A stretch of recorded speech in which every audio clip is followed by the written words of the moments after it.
Good day, everybody. Welcome to my page. My name is Cozy. All of is sudden. Today's topic is going to be on hypogamy. Hypogamy is the act of marrying a partner or choosing a partner that is below you.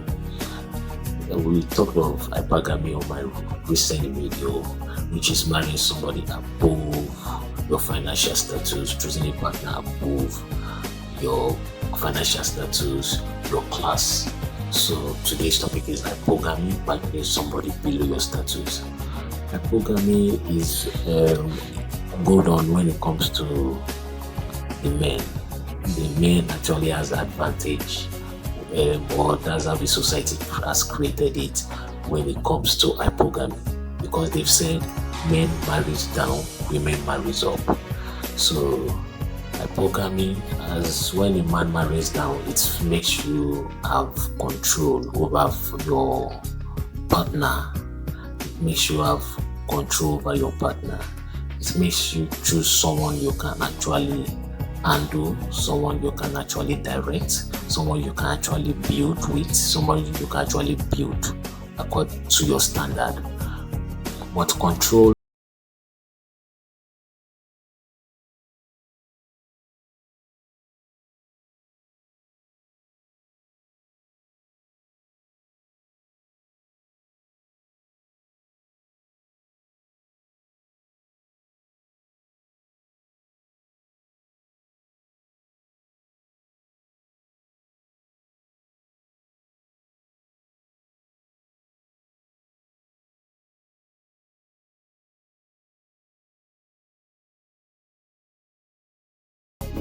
a huge disadvantage to your marriage, because you'll be creating suspicion in your marriage, very suspicious. And because you have the control, you see that you are the one that actually married, and you married somebody below your means, somebody you can actually control.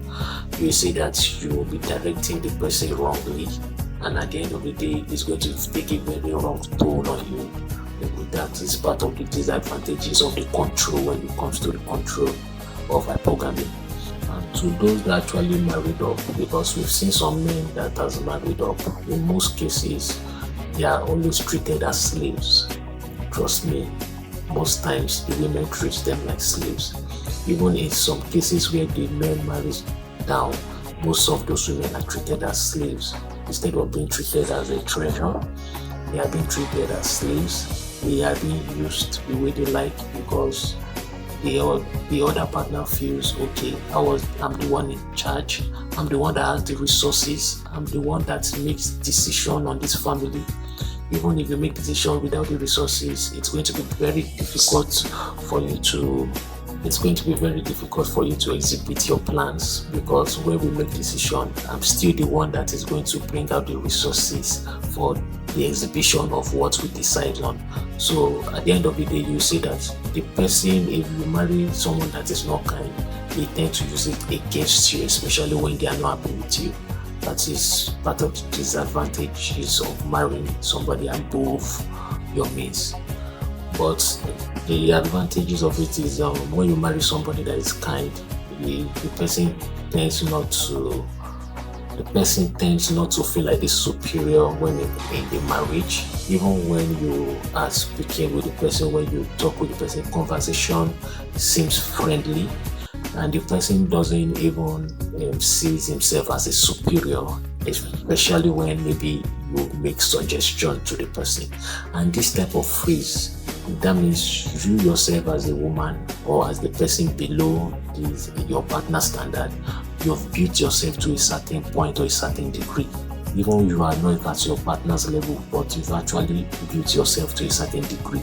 So at that point, you will also be respected, even though you are not up to the standard of your partner, but you'll be respected, especially when you guys talk, when you make suggestions in the family, or anything you are bringing to the family, it's going to be respected.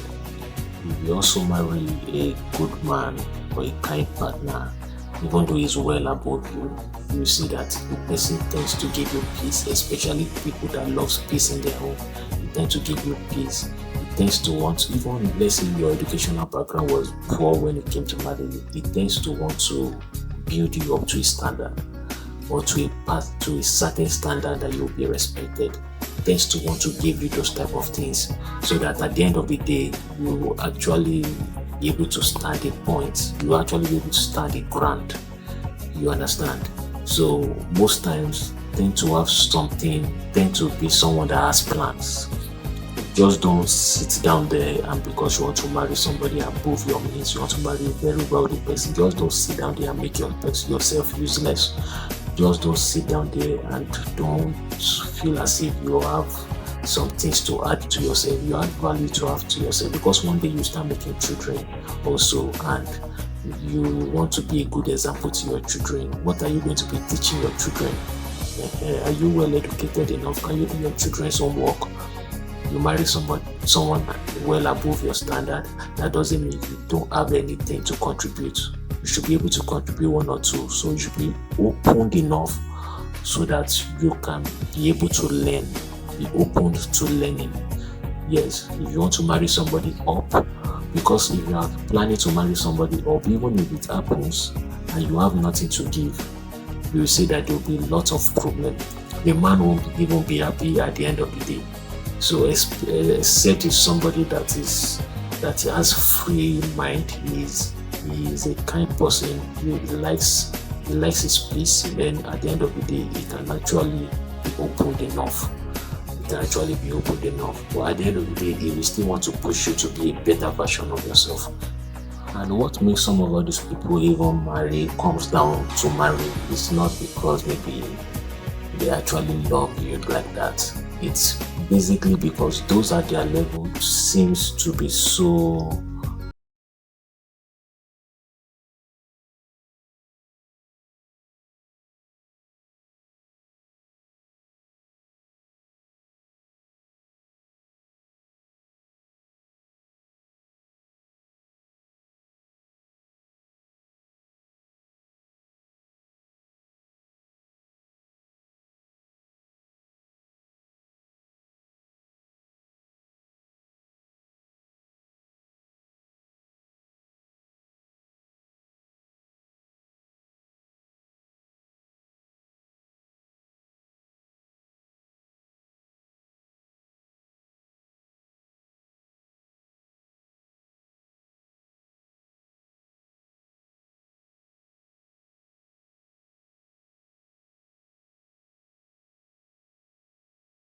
when it comes to divorce rate.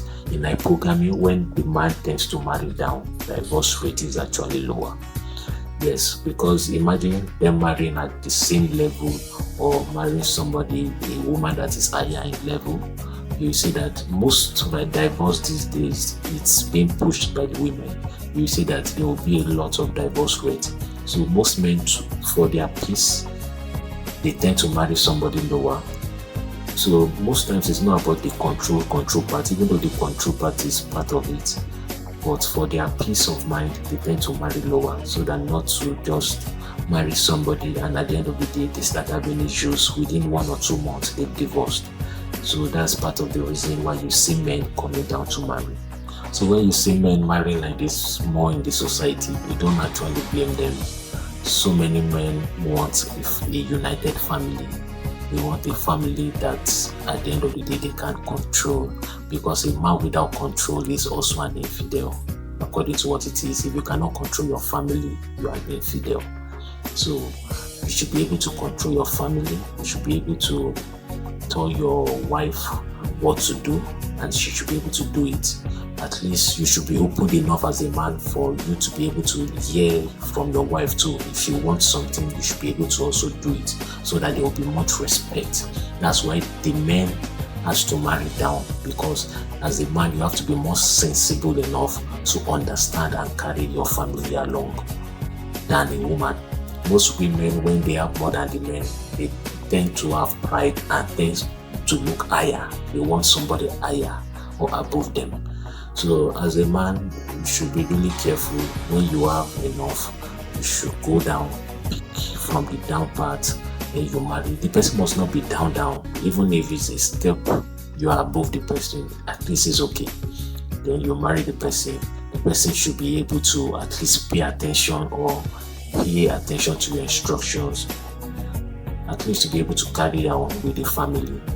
Then men in the society marry like this these days just for a easy control of their family, so that they can be able to at least put their family together how they want it, and at the end of the day have at least peace of mind on how they want their family to look like. So I guess that's just how it is today. Um, Now we know how hypogamy works, why men goes down to pick a wife, and why it seems to be like that mainly in the society. So take care, like, follow, and comment. We are going to be seeing each other next time.